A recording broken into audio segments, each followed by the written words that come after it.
In the dimly lit corridors of Copenhagen's Rigshospitalet, a nation's heart beat faster not with the rhythm of anxiety alone, but with the collective pulse of love, reverence, and uncertainty. On a gray and rainy Danish afternoon, the newly crowned King Frederik X abandoned protocol and palace comforts, driven only by the instinct of a son to be by his mother's side in a moment of grave vulnerability. The news, as it broke, sent ripples of concern across Denmark and beyond. Queen Margrethe II, Denmark's beloved former monarch, had been hospitalized. The abruptness of her admission, coupled with the silence from official palace channels in the first few hours, left the public in a stunned hush. Questions soared. Was this a minor precaution, or was the nation's former sovereign in serious peril? King Frederik, known for his poise and unshakable calm, made no public comment as he was seen leaving the gates of Amalienborg Palace in an unmarked car, heading toward the hospital where his mother was being cared for.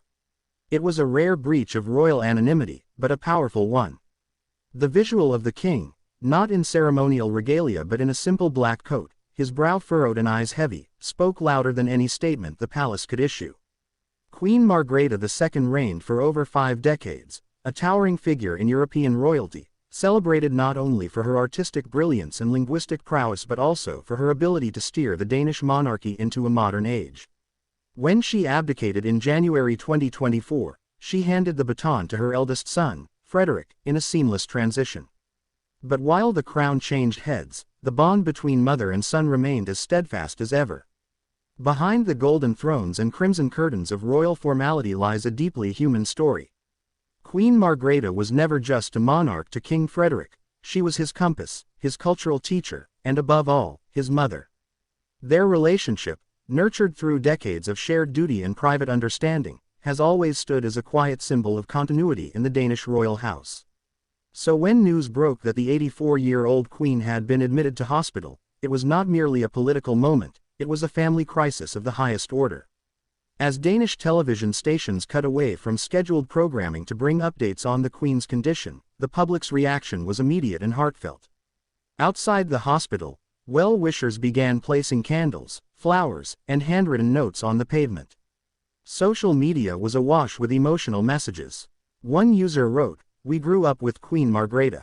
She is Denmark's mother, not just Frederik's." International outlets picked up the story with urgency. BBC, DR, and Reuters reported the incident, while European royals reportedly sent private messages of support to the Danish court. The Swedish royal court issued a short statement expressing deep concern and warm wishes for Queen Margrethe's swift recovery. But all eyes were on King Frederik, how he would balance his constitutional duties with his personal grief, and what this emergency might mean for the functioning of the monarchy. Only a year has passed since Queen Margrethe stunned Europe by announcing her abdication on New Year's Eve 2023.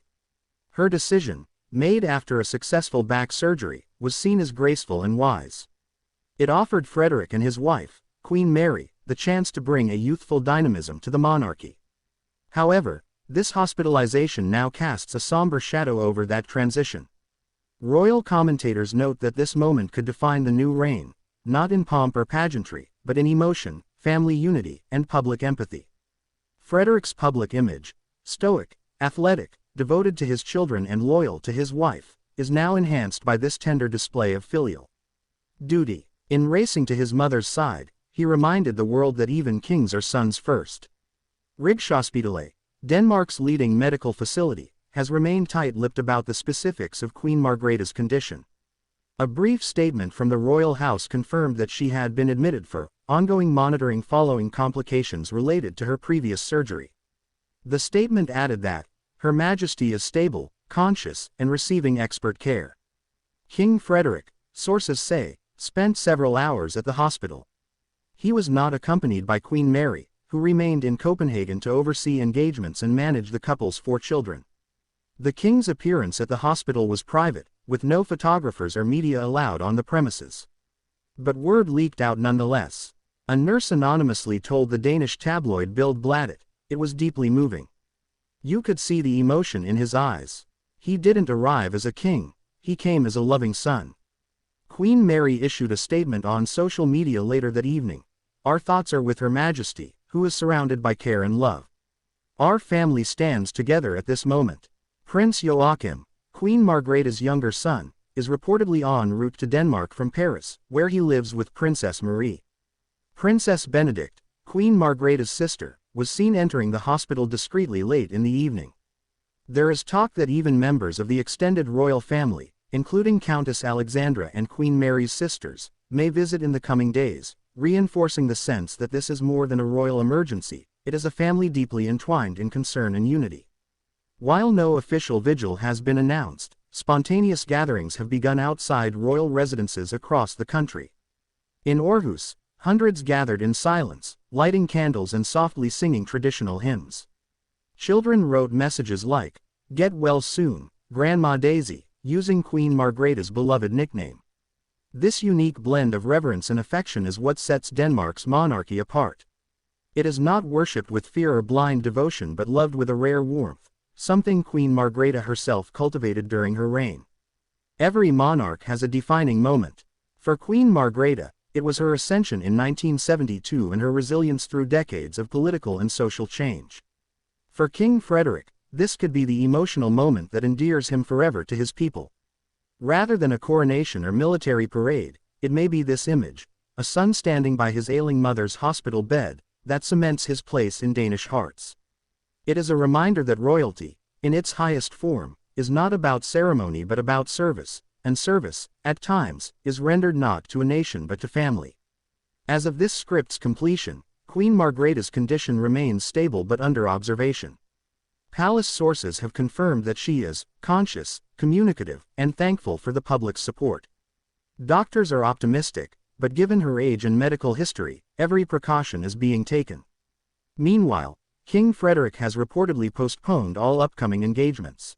His focus remains solely on his mother's recovery. As Denmark wakes up to each new update, one thing is certain: the country is united in hope. Churches have announced special prayer services, and schoolchildren are being encouraged to send handmade cards. The Danish flag, though still flying at full mast, carries a heavier symbolism today. If Queen Margrethe's reign was marked by elegance, stability, and artistic expression, then this poignant moment in her post-reign life may become her final masterpiece, a moment of love, vulnerability, and the invisible threads of family that bind even the most royal of hearts. King Frederik, in walking the quiet hospital corridor that day, became more than a monarch. He became a son every citizen could relate to. And perhaps that is what royalty, at its best, truly is: a mirror not of power, but of our most human selves. What do you think this moment says about the future of the Danish monarchy, and do you believe King Frederik will grow even closer to the people through this emotional chapter? Let us know in the comments below.